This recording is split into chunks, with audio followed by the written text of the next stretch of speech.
साथ और आपकी रूह के साथ हमेशा तक बना रहे। एक बार खुदा बाप, खुदा बेटे, खुदा रूह के लिए जोरदार ताली।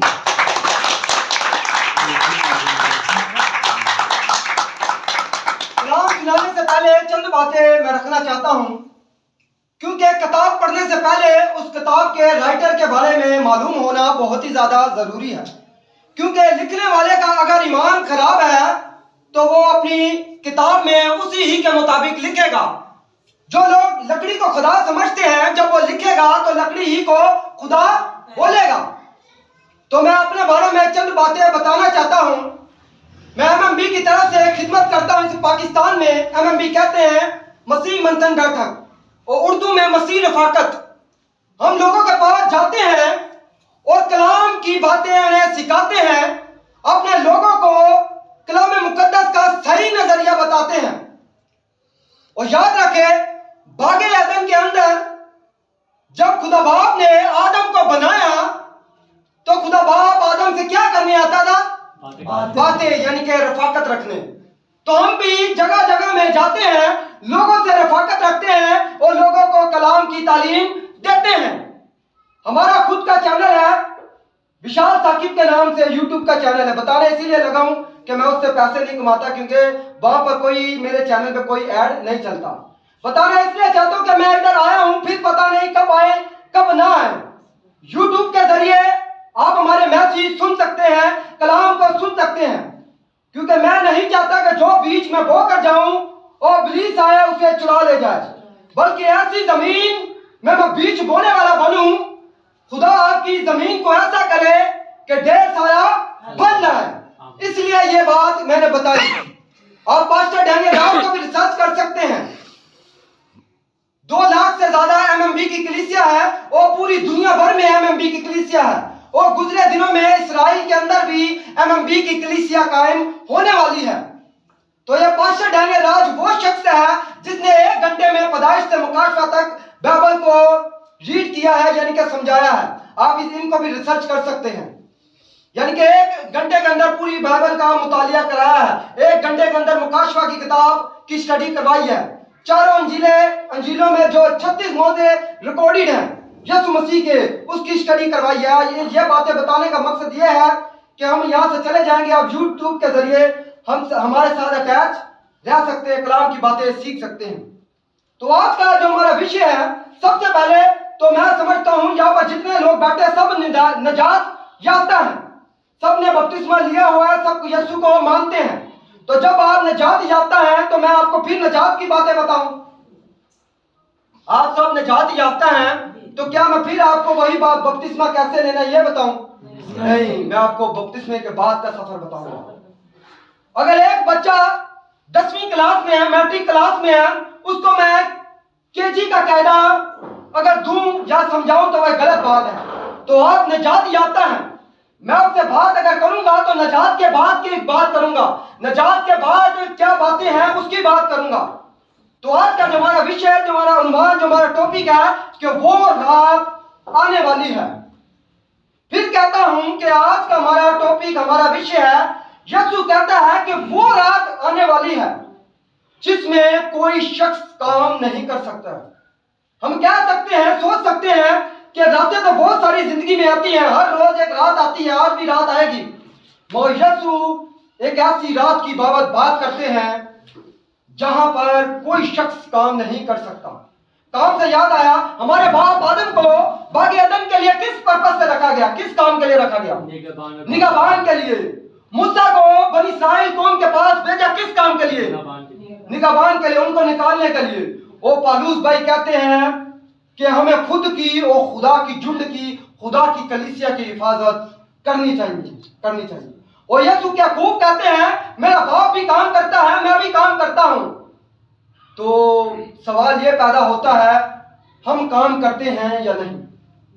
एक और बात याद आ गई, बेकार चीज घर में जो होती है हम उसका क्या करते हैं? फेंक देते हैं। क्यों फेंक देते हैं? वजह क्या है? काम की नहीं।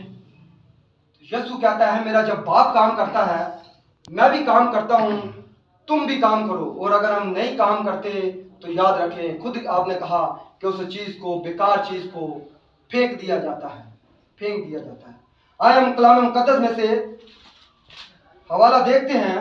मुकद्दस लूका की इंजील, मुकद्दस यूहन्ना की इंजील, उसका 9 बाब, उसकी 4 से 5 आयत। 9 बाब 4 से 5 कलाम मुकद्दस में लिखा है, जिसने मुझे भेजा है हमें उसका काम दिन ही दिन को करना जरूर है। स्टॉप, बस रुक के पढ़ो। जब लिखा है कि जिसने मुझे भेजा है हमें उसका काम दिन ही दिन में करना जरूर है। और यीशु कहता है कि मुझे भाव ने भेजा, और आगे लिखा हमें, यीशु को भाव ने भेजा, और यीशु कहता है हमें। यीशु आप लोगों को खुद के साथ यहाँ पर जोड़ रहे हैं। यीशु ये नहीं कहता कि मुझे भाव ने भेजा, मुझे अकेले काम करना जरूरी है। यहाँ पर लिखा हमें। कैसी ये फिक्र की बात है कि यीशु आप लोगों को कहता है कि हमें, ए पतरस हमें, ए यूहन्ना हमें, ए अंद्रयास हमें, ए पौलुस हमें, ए लूकास हमें, ए हरीस हमें, यहाँ पर जितने लोग बैठे हैं, यीशु कहता है हमें उसका काम दिन ही दिन में करना जरूर है। और यह काम के बारे में मैं बताऊं, यह काम किसी फैक्ट्री का नहीं, यह काम किसी हॉस्पिटल का नहीं, किसी फादर का नहीं, किसी बिशप का नहीं, किसी फादर यानी कि पास्टर का नहीं। यह काम खुदा की बादशाही के लिए काम करने का यीशु कहते हैं।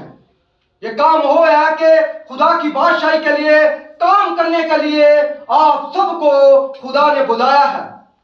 यीशु कहता है कि दिन ही दिन में काम करना हमें, मुझे अकेले को नहीं, हमें जरूरी है। किसी पास्टर को नहीं, किसी बिशप को नहीं, हमें। आप सबसे इस वक्त रूह साहब मुखातिब है। यीशु कहता है कि हमें उसका काम दिन ही दिन में करना जरूरी है। उसकी बादशाही के लिए काम दिन ही दिन में करना जरूरी है। जी आगे बढ़े, आगे क्या लिखा? वो रात आने वाली है जिसमें कोई शख्स काम नहीं कर सकता। वो रात आने वाली है। मेरा अनुमान भी यही था कि यीशु कहता है कि वो रात आने वाली है। ऐसी तारीकी बड़ी रात आने वाली है, ऐसी होलनाक रात आने वाली है, गहरी तारीकी की रात दुनिया में आने वाली है। सवाल यह है कि हम तैयार हैं या नहीं, हम उसका काम दिन ही दिन में कर रहे हैं या नहीं। यीशु कहता है कि ऐसी बड़ी रात आने वाली है, उसमें कोई शख्स, एनीवन, कोई काम नहीं कर सकता खुदा की बादशाही का। वो रात कब आएगी? अब सवाल यह पैदा होता है कि रात तो आने वाले है। यीशु ने कहा कि ऐसी बड़ी रात आने वाली है, उसमें कोई शख्स काम नहीं कर सकता। अब सवाल है कि वो रात कब आएगी? आगे बढ़े, 5वीं आयत। जब तक मैं दुनिया में हूँ दुनिया का नूर हूँ। यीशु कहता है कि जब तक मैं हूं दुनिया का नूर हूं। या मैं यीशु है और नूर किसकी निशानदेही करता है? कोई बता सकता है? कलाम की। इसका आप रेफरेंस नोट कर सकते हैं, ज़बूर 119 उसका 105 है। वहां पर लिखा है कि तेरा कलाम मेरे कदमों के लिए चिराग और मेरी राह के लिए रोशनी है। यहाँ यीशु कहता है जब तक मैं हूं दुनिया का नूर हूं, यानी कि ऊपर क्या लिखा था कि हम, यीशु मसीह कहता जब तक मैं हूं और मेरे जैसे हैं, मेरे जैसे पतरस, मेरे जैसे यूहन्ना, मेरे जैसा पौलुस, जब तक ये है और कलाम है तब तक दिन ही दिन है। और जब तक, यानी कि जब यीशु कहता है मैं नहीं रहूंगा, नूर नहीं रहेगा, तब क्या आएगा? अंधेरा। यीशु जैसे लोग आपको नहीं मिलेंगे, पतरस जैसे लोग आपको सही तालीम देने वाले लोग नहीं मिलेंगे। आज तो ऐसा ऐसा पुरपट पे बोला जाता है कि वो खुदा की तरफ से नहीं। सवाल यह पैदा होता है, क्या विशाल भाई शैतान अपना शब्द हमारे मुंह पर डाल सकता है? जो पुरपट का शख्स खड़ा है उसके मुंह पर अपना शब्द डाल सकता है? डाल सकता है कि नहीं? डाल सकता। कुछ लोग कहते हैं नहीं और कुछ लोग कहते हैं हाँ। आपको एक रेफरेंस देने लगा हूं। यीशु मसीह ने पतरस से कहा, ए पतरस, मैं यरूशलेम में जाऊंगा और फकीह और फरीसी मेरे को क्या करेंगे? कत्ल करेंगे। और इतने में पतरस कहता है कि खुदा ना करे कि यीशु तेरे साथ ऐसा कुछ हो। यीशु पतरस को क्या कहता है? ऐ शैतान दूर हो। यहां से शैतान बोलता है, पतरस के अंदर से शैतान बोला। यीशु कहता है कि दूर हो। शैतान अपना शब्द इंसान के मुंह में डालता है। और मजे की बात यह है खुदा भी अपना कलाम, खुदा भी अपना शब्द पतरसी के मुंह में डालता है। कैसे? उससे पहले उसका वाक्य से ऊपर अगर वाक्य पढ़े, मेरे ख्याल में मरकस की इंजील, उसका मत्ती की इंजील 16वें भाग में इसका वाक्य है। अगर उस वाक्य को पढ़े तो इससे पहले यीशु से पूछता है कि लोग मेरे बारे में क्या कहते हैं। पतरस क्या कहता है? तू जिंदा खुदा का बेटा मसीह है। और यीशु कहता है कि ये बात खून और गोश्त में नहीं कही, बल्कि खुदा का रूह तुझ में उतरा है। तो सवाल ये है, खुदा का रूह यहाँ से बोलता है और शैतान ही का रूह यहाँ से बोलता है, जो आपको इसमें से ऐसी बातें बताते हैं जो कलाम के रेफरेंस यानी कि कलाम के इस्तभाग में से नहीं, इस्तभाग में से ऐसी बातें इसमें से रखेंगे। एक बात और याद, जब यीशु मसीह के पास अबलीस आता है मत्ती 4:4 में, कहता है कि तेरी बाबत लिखा है कि तू अपने दाएं नीचे गिरा दे कि फरिश्ते तुझे उठा लेंगे। सवाल ये है, कलाम में से लूसीफर बोला कि कलाम से बाहर से बोला? कलाम में से बोला। यीशु चाहता तो उसकी बात मान सकता था, क्योंकि ये प्रोफेसी यीशु के बाबत ही लिखी गई थी। यीशु क्या सकता है, शैतान तू कहता तो ठीक है, बाबत तो मेरी लिखा, मैं ये कर लेता हूँ। मगर यीशु ने देखा कि ये शख्स जिसके मुंह से कलाम निकल रहा है ये कौन है। तो यहाँ से जो शख्स बोलता है, पलूस भाई कहते हैं परखो, और यीशु कहता है कि खबरदार रहो क्या सुनते हो, क्योंकि सुनने का ताल्लुक ईमान से है। गलत सुना तो गलत ईमान पैदा हो जाएगा। किसी ने सुना कि लकड़ी खुदा है, गलत सुन बैठे, गलत ईमान पैदा हो गया। किसी ने कहा सूरज खुदा है, गलत सुना, गलत ईमान पैदा हो गया। किसी ने कहा कि यीशु खुदा नहीं, गलत सुना, गलत ईमान पैदा हो गया। तो ठीक सुनना बहुत ही ज्यादा अहम है, बहुत ही ज्यादा जरूरी है। यहां से हर शख्स को परखना बहुत ही ज्यादा जरूरी है। यीशु कहते हैं कि जब तक मैं दुनिया में हूं, दुनिया का नूर हूं। यानी कि यीशु कह रहे हैं कि जब तक मेरे जैसे या मैं हूं या मेरा कलाम इस दुनिया में है तो दिन ही दिन है। और जब कलाम उठा लिया जाएगा, सवाल यह था कि वो रात कब आएगी। अमूस की किताब उसका 8वां बाब उसकी 11वीं से 12वीं है, कोई भी पढ़ सकता है। वो रात कब आएगी इसके बारे में हम अभी सीखेंगे। अमूस की किताब उसका 11वां बाब उसकी 8वां बाब उसकी 11 से 12 है। 11 से 12 में लिखा है, खुदा फरमाता है, देखो वो दिन आते हैं कि मैं इस मुल्क में कता डालूंगा, ना पानी की प्यास और ना रोटी का कहत, बल्कि खुदावंद के कलाम सुनने का। यहाँ पर 11वीं लिखा है, ना रोटी का काल होगा तब, ना पानी का काल होगा। किस चीज का काल होगा? खुदा के कलाम को सुनने का। क्यों खुदा के कलाम को सुनने का काल होगा? क्योंकि ना ही सुनाने वाला होगा। और आगे लिखा है कलाम कहाँ होगा, आगे 12वीं आयत पढ़े, कलाम कहाँ होगा। तब लोग समंदर तक और शुमाल से मशरिक तक भटकते फिरेंगे और खुदावंद के कलाम की तलाश में इधर उधर दौड़ेंगे, लेकिन कहीं ना पाएंगे। तब ना सुनाने वाला होगा, ना ही कलाम होगा। बड़ी शर्मिंदगी की बात है, मेरी कौम के घरों में ये खुदावंद का कलाम, खुदावंद का नूर पड़ा रहता है। हम मलमल के कपड़े पर इसको रैप करते हैं और ऊंची जगह पे रख देते हैं। एक कनेक्शन याद आया, मूसा जब पहाड़ पर गया तो पहाड़ से नीचे आया तो मूसा का चेहरा नूर की मानी चमका। और बनी इस्राएल कौम ने कहा कि हम मूसा अपने चेहरे पे क्या कर, नकाब कर। और यूहन्ना कहता है कि देखो ये वो नूर है जो आदमी को रोशन करता है। यीशु ही वो नूर था जिसने मूसा के चेहरे को रोशन किया। बनी इस्राएल कौम ने कहा कि तू नकाब कर, हम तेरे चेहरे को देख नहीं सकते। आज ये नूर है, हम भी इस पर नकाब करके परछत्ती पर रख देते हैं, ऊपर रख देते हैं। बनी इस्राएल कौम ने भी कहा कि हम मूसा अपने चेहरे पे नकाब कर, हम भी इस पे नकाब करते हैं। इस नूर को देखना नहीं चाहते, इस नूर को देखना नहीं चाहते, हम भी इस नूर को देखना नहीं चाहते। यीशु कहता है कि वो रात कब आएगी जब ना कलाम मिलेगा। अभी हमें इस कलाम की इज्जत नहीं, इस कलाम को देखना पसंद नहीं करते, मगर लोग तब इधर उधर भागेंगे, पहाड़ों से कहेंगे हमारे ऊपर गिर जा, हमें उस बड़ा के गजब से बचा ले। इधर उधर बातेंगे कि तू हमें कलाम सुना, हमें कलाम दे दे ताकि हम पढ़े। मगर बात यह है तब कलाम नहीं मिलेगा और न ही सुनाने वाले मिलेंगे। ऐसी तब आएगी बड़ी तारीखी, तब आएगी बड़ी तारीखी। मुकाशवा की किताब उसका 20वां बाब उसकी 3री आयत में लिखा है कि उस वक्त, वो रात के वक्त जो अथाह गड्ढे में बंद है उसे खोल दिया जाएगा, वो पुराना सांप भी खोल दिया जाएगा, तारीकी बढ़ जाएगी।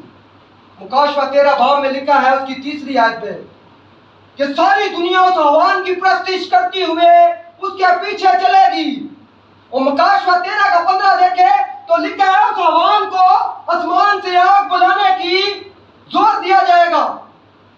वो बुद्ध हवान का बुद्ध बनाएगा, उसमें रूह फूंकेगा और रूह बुद्ध बोलने लगेगा। और हम क्या समझेंगे कि ये कौन है? यीशु। एक और बात याद आ गई, यहाँ पर एक शख्स है, उसने काला चश्मा पहना है और आप सब लोग इस व्हाइट दुपट्टे को जो बहन ने पहना है देख रहा है, तो इस व्हाइट दुपट्टा उस काले चश्मे वाले को कैसा नजर आएगा? काला। काला। जब चश्मा उतरेगा तो क्या नजर आएगा? व्हाइट। ऐसे ही हम जो कहते हैं हम मसीह हैं, नाम से मसीह कहते जाए, कईयों के अदालत के रोज चश्मे उतरेंगे, ठीक ठीक साफ नजर आएगा, तब ठीक ठीक साफ नजर आएगा। कितने यहाँ पर बैठे हुए हैं जिनके अभी भी मोबाइल में गाने होंगे, फिल्में होंगी, ऊट पटांग की बातें होंगी। क्या सवाल करें खुद से यार। मैं चाहता हूं कि आज आपका ज़मीर सोचे इस बात को, क्या मसीह है? नहीं, मसीह नहीं। यहाँ से कितने भाई जाएंगे और मुंह में नशा डाल देंगे। सवाल यह है कि अपने आप से खुद से पूछें, आप मसीह हैं? काला चश्मा पहना हुआ है, उतर जाएगा, किसी दिन उतर जाएगा। मत्ती 7 का 7 में लिखा है कि हमने तेरे नाम से लंगड़े चलाए, मुर्दों को जिंदा किया। यीशु कहता मैं तुझे जानता नहीं, चश्मा उतर गया। पूरी जिंदगी यह था कि हम यीशु के नाम से काम करते हैं, यीशु के नाम से मोटे हो रहे हैं, यीशु के नाम से लंगड़े चलते हैं, यीशु के नाम से अंधे देख रहे हैं। हमें लगा वाह वाह वाह, ये तो बड़ा पास्टर है। बड़े पास्टर के चक्कर में हम फंस गए। हारून का भाई और मूसा का भाई हारून आपको याद है कौन था? काहिन, नबी का रुतबा लगता था। आज के दौर में होता तो उसके आगे नाम क्या गया था? हारून प्रोफेसर। आज के अगर दौर में होता प्रोफेसर होता। उसने क्या किया था? बुत परस्ती करवा बैठा, बछड़ा बना दिया। बुत परस्ती नबी था, बुत परस्ती करवा बैठा। किसी ने परखा नहीं कि ये क्या करवा रहा है। लोगों के कहने पर भी उसने हारून ने बछड़ा बना डाला। तो परखना अजीजों बहुत जरूरी है, परखना बहुत ही ज्यादा जरूरी है, क्योंकि वो रात आने वाली है। 16 मुकाशवा 16 का 13 और 14 आयत पढ़े तो वहां पर लिखा है कि 3 रूहें जो खुदा कादर मुतलिक की तरफ से जाती हैं, बादशाहों के अंदर भेजी जाती है। यह हवाला पढ़ी रहे, मुकाशवा 16 बाब 16 बाब उसकी 13 से 14। जी 13 से 14 कोई भी पढ़ सकता है।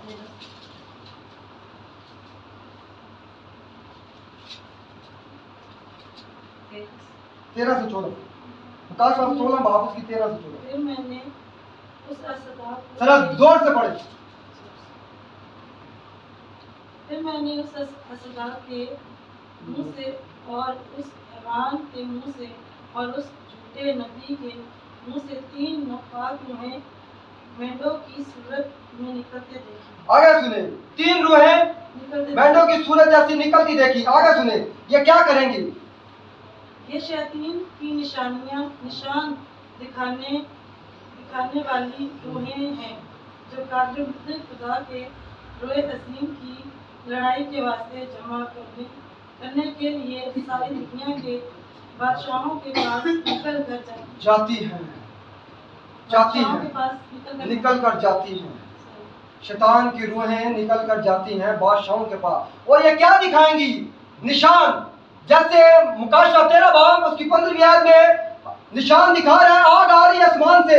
हम कहीं समझेंगे ये एलिया है। जो वकास भाई ने बताया नास्तिक लोग हैं जो भी खुदा नहीं कहते, जो कहते हैं अभी कोई खुदा नहीं, वो तस्लीम कर बैठेंगे कि यही तो खुदा है, तब वो गुमराह हो जाएंगे। उनको ये आसमान से कौन आग नाजिल कर सकता है? कई समझेंगे ये तो यीशु है। जब हवान का बुद्ध बोलने लगेगा तो कई कहेंगे ये यीशु है, क्योंकि कलाम ठीक से पढ़ा नहीं। और मुस्लिम कहेंगे, मुस्लिम को किसका इंतजार है? आगे विशाल भाई ने बताया, विकास भाई ने बताया ईसा का। मुस्लिम कहेंगे ईसा आ गया, और ईसाई यानी कि क्रिश्चियन कहेंगे यीशु आ गया, और यहूदियों को भी किसी का इंतजार है, मसाया का। वो समझेंगे मसाया आ गया। ऐसे ऐसे बड़े निशानात, ऐसी ऐसी गुमराही, ऐसी तारीकी होगी। अभी वक्त है नूर पर गौर करने का, अभी वक्त है नूर को पढ़ने का। इसको पढ़ लेंगे तो ये आपको यीशु की ठीक पहचान बता सकता है। एक सवाल याद आया, कलाम मुकद्दस में कितने यीशु का जिक्र है? दो, एक बड़ी यीशु। ये लोग परेशान हैं कि दो यीशु कहाँ से आ गए। कभी इस पर एक यीशु, एक और यीशु, मारूस भाई हवा नहीं, बड़ यीशु नहीं, हवाला निकाले पहला करंथियोस का 11वां बाब। आज दो यीशु आपको दिखाऊंगा। यहाँ से आपने नोट करना है कि कौन सा यीशु आपको पेश किया जा रहा है, कौन से यीशु की मुनादी लोग पेश करते हैं, कौन सा यीशु को आप सुनते हो। मुझे ताजुब होता है कि कलाम सुनने से पैदा होता है, ईमान सुनने से पैदा होता है। कई मुद्दत से आप सुनते हैं इस कलाम को, कई मुद्दत से आपने सुना इस कलाम को। सवाल यह है, आपको भी चाहिए कि दूसरों पर दुआ करना है, इस कदर ईमान पैदा हो जाना चाहिए कलाम को सुनने से। मगर मुझे अफसोस होता है जब बुजुर्ग भी दुआ कराने की लाइन में लगे होते हैं, जवान दुआ करवा रहे हैं, ईमान कहाँ गया? अभी तक तो आपने इतना सुना है, आपका ऐसा ईमान होना चाहिए कि आप खुद बीमार के लिए दुआ करो, आप जो बीमार के लिए दुआ करो। अभी तक ईमान पैदा नहीं हो रहा। फिर मैं सवाल जरूर करता हूं कि जब कलाम को सुना तो जानो कौन से यीशु का सुन बैठे, कौन से यीशु का कलाम सुन बैठे। अभी तक कलाम यानी कि ईमान पैदा नहीं कर रहा ऐसा कलाम। ये कैसा कलाम सुनते हैं जो ईमान आपका अभी तक मसीहत का पैदा नहीं होता। एक वक्त आता है माँ बच्चे को गोद में लिए फिरती है, मगर जब वो बड़ा हो जाता है तो माँ कहती है बेटा वो खुद चलना सीख। बनी इस्राइल कौम को खुदा बाप लिए फिरा, जब वो बड़ी होगी तो यीशु कहता है, अब यानी कि खुदा बाप कहता है, खुदा यीशु कहता है अब तू बड़ी हो गई है मेरी कौम, अब तू खुद चल फिर। ऐसे खुदा बाप कहता है कि बेटे कब तक मैं तुझे गोद में लिए फिरूंगा। अपने घुटनों पर जरा जोर दे, जोर दे। वक्त है कि मसीहत को जाने का। यहाँ मेरा प्रचार करने का मकसद ये है, बल्दिया टाउन की कलीसिया से इस वक्त मैं साफ मुखातिब हूँ। आपको ये कलाम सुनाने का मकसद ये है, मैं बताऊंगा कि यहाँ पर 6ठी आयत पर एक जन्म का अंदर ठीक हुआ है, जन्म का अंदर ठीक हुआ है। कभी पढ़ते थे तो पता नहीं था चलता। कल रात ये प्रकाशन मिला कि विशाल ये जन्म का अंधा क्यों देखने लगा। तो आज मैं आपको बताऊंगा कि ये जन्म का अंधा कौन था और क्यों देखने लगा। आज बल्दिया टाउन के अंदर मैं चाहता हूं कि ये कलाम जड़ पकड़े। यीशु झील का सफर पार करके किसके पास गया? बुद्रू गिरफ्ता के पास। और जब बुद्रू निकल गई तो यीशु क्या कहता है? अपने नातेदारों में जा, अपने घर जा और क्या कर मेरी मुनादी। तो आज मैं चाहता हूं कि आप डेली कलाम को पढ़ें, और इस बल्दिया टाउन में खुदा ने आपको मुकर्रर कर रखा है। आपको आप अगर पढ़े नहीं कोई बात नहीं। यह पतरस अनपढ़ था, पढ़ा लिखा नहीं था, कैसे बोलता था? ईमान की किताब में लिखा फकीर और फरीसी कहते हैं ये तो यीशु के साथ रहते हैं, ये तो यीशु के साथ रहते थे, ये हम पर गवार ऐसी बातें कैसे करते हैं? एक ने कहा ये तो यीशु के साथ रहते हैं। आप अगर यीशु के साथ रहते हैं तो आप बोल सकते हैं, खूब बोल सकते हैं, खूब बोल सकते हैं। वो रात आने से पहले मैं चाहता हूं, है मेरी बहनों, है मेरे भाइयों, वो रात आने से पहले काम करें, खुदा उनकी बादशाही के लिए काम करें। नहीं तो वो रात आएगी, तारीखी बड़ी रात, तारीखी बड़ी रात होगी।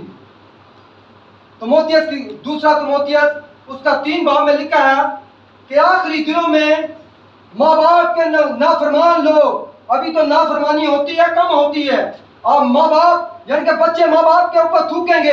ऐसी बातें होंगी जो आपने सोची भी नहीं। मजे की बात सुने, पाकिस्तानी चैनल आप देखते हैं, पहले जो सेंसर पास नहीं करता था, पाकिस्तानी सेंसर जो चीजें पास नहीं करता था वो चीजें पास होती हैं। ऐसी उठपटांग बातें, ऐसी उठपटांग प्रोग्राम पाकिस्तानी चैनल के अंदर दिखाए जाते हैं। पहले नहीं थे होते, पहले सेंसर पास नहीं था करता, फेल कर देता था। अब कैसे पास हो गया सेंसर? कैसे सेंसर ने पास कर दिया? औरत की शादी होती है, पता नहीं आपने सुना है कि नहीं। आजकल औरत की शादी हो रही, मर्द की शादी हो रही है। और पिछले दिनों में एक ऑर्डर जारी हुआ कि ये भी कलीसिया के अंदर यानी कि चर्चिस के अंदर भी ये लोग आ सकते हैं। ये दौर किस जमाने का दौर है? यीशु ने कहा कि ऐसा हो रहा होगा जब मैं आने के ज़माने का आखिर जमाने। ये कौन सा दौर था? पुराने जमाने में लूत लूत के जमाने में ऐसा होता था। आप वक्त के नजदीक हैं। यीशु कहता है कि मैं दरवाजे पे, मैं मेरी बेटी, मैं मेरे बेटे, मैं खटखटाता हूँ। इस नूर पर नजर कर, इस नूर पर नजर कर। कलाम मुकद्दस को पढ़ो, डेली पढ़ो, पढ़ते चले जाओ, पढ़ते चले जाओ, पढ़ते चले जाओ। ये आपको खुद बताएगा कि आपका आपने करना क्या है। और आपको इसके लिए खूब पढ़ना पड़ेगा, खूब पढ़ना पड़ेगा। तो दोजख के अंदर एक बात याद, दोजख के अंदर अंधेरा कहाँ से आया? कोई बता सकता है? दोजख के अंदर अंधेरा कहाँ से आया? मैं आपको बताता हूँ। ये वाइट है, इसके अंदर काली इंक डाली जाए तो कैसा हो जाएगा? काला, काली। तब तारीकी के फर्जंद जब दोजख के अंदर जाएंगे, उसके सबब से अंधेरा होगा। यानी कि इंसान ऐसी तारीकी का बन जाएगा, ऐसी बड़ी तारीकी का, ऐसा भयंकर बन जाएगा, उसको जब गिराया जाएगा तो दोजख तारीकी तारीक हो जाएगी। इंसान ऐसी बड़ी तारीकी में जी रहा है। मसीहत के अंदर एक से ज्यादा शादियां लोग करते हैं। मुझे बेहद अफसोस होता है अपनी कौम पर। मेरी कौम नशे की हालत में है, गलियों कूचियों में पड़ी है, कौन जाएगा इनके पास? आपको अभी इस वक्त खुदावन बता रहा है, आपको जाना पड़ेगा भाई। बल्दिया के लोगों के लिए आपको जाना पड़ेगा, आपको जाना पड़ेगा भाई, आपको जाना पड़ेगा, आपको जाना पड़ेगा मेरी बहन, आपको बल्दिया के लोगों के लिए जाना पड़ेगा, आप सबको जाना पड़ेगा। अब मैं बताने वाला हूं कि उस रात से आने से पहले यीशु मसीह ने एक शख्स के साथ कुछ किया है। ये आखिरी वाक्य है मुकद्दस यूहन्ना की इंजील, उसका 9वां बाब, उसकी 6ठी आयत के अंदर कुछ हुआ है। इस्तबार ये है, शागिर्द यीशु से कहते हैं कि यीशु एक जन्म का अंधे को देखकर शागिर्द कहते हैं कि किसने गुनाह किया कि ये अंधा पैदा हुआ? यीशु कहते हैं ना इसकी माँ ने गुनाह किया, ना इसके बाप ने गुनाह किया। और लिखा है ये खुदावन के काम उस पर जाहिर हो, इसीलिए ये अंधा पैदा हुआ। खुदावन का काम इस पर जाहिर है, इसीलिए अंधा पैदा। और 6ठी आयत पर जरा पढ़े, इसके साथ हुआ क्या है? जी पढ़े 6ठी आयत, 9 का 6, जल्दी जल्दी पढ़े। हाँ 9 का 6, 9 बाप की आयत। ये कहकर उसने जमीन पर थूका और थूक से मट्टी सानी, और वो मट्टी अंधे की आंखों पर लगाकर उससे कहा जा शरोक, जिसका तर्जुमा भेजा हुआ है, ए औस में धो ले। बस उसने जाकर धोया और बिना धोकर वापस आया। यहाँ पर एक शख्स है जो अंधा है, वो जन्म का अंधा है। यीशु ने उसका अंधापन दूर किया और कहा कि जा। अब जब मैंने देखा कि ऊपर कहता है यीशु के वो रात आने वाली है और दिन ही दिन में काम करना जरूरी है, यीशु ने इस शख्स का 6ठी आयत के अंधापन पता क्यों दूर किया? क्योंकि यीशु ने ऊपर कहा कि बेटे वो रात आने वाली है, उस रात से आने से पहले ही मैं तेरा रूहानी अंधापन दूर करता हूँ, और तू जा मेरे नाम की गवाही दे, गवाही दे। इसलिए इस शख्स का अंधापन दूर हुआ। ये अंधापन कहाँ से आया? सवाल ये भी बनता है, ये रूहानी अंधापन कहाँ से आया? जब हमारे बाप आदम और माँ हवा ने गुनाह किया, तब पहला शैतान ने अटैक आंख पर किया। आंख पर क्यों? क्योंकि मत्ती की इंजील कहती है कि बदन का चिराग आंख है। अगर तेरी आंख नापाक है तो तेरा पूरा जिस्म नापाक है। तब शैतान ने भी पहला बार औरत की आंख में किया। इसलिए औरत कहती है कि यह दरख्त आंखों को खुश मालूम होता है। और इस शख्स का भी जिस्मानी के साथ रूहानी अंधापन दूर किया है। आज मेरे अजीजों, इस कलाम के सबब से यीशु ने, खुदा बाप ने, खुदा रूह ने आपका रूहानी अंधापन दूर किया है और आपको कहा है शालोख, यानी कि जाओ, बल्दिया में जाओ, पहाड़गंज में जाओ, नाज़ में जाओ। अपने आपका अंधापन दूर हो चुका। आज इस कलाम के वसीला से आप सबका अंधापन दूर हो चुका है।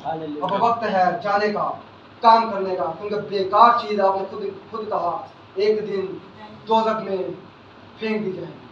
खुदा इस पाक कलाम के वसीला से आप सबको बरकत दे। आमीन।